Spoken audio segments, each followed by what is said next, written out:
больше ничего не могу сказать. Ну, все-таки что, Настроение нормально.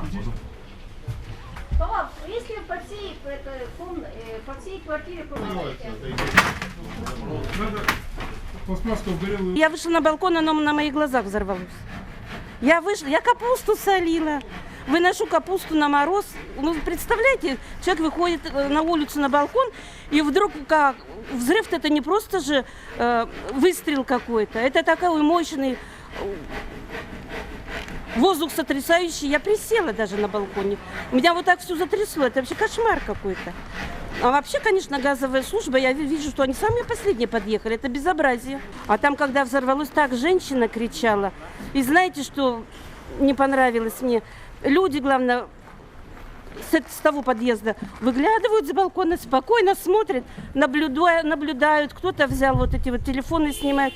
Там человек кричит о помощи, а люди вышли и наблюдают. Это вообще бесчеловечно, я считаю. Говорят, тут шел мимо какой-то парень, и из окна аж, говорит, телевизор вылетело. И чуть, говорит, на него не попало. Мне так рассказали. А как уж там было, я не знаю.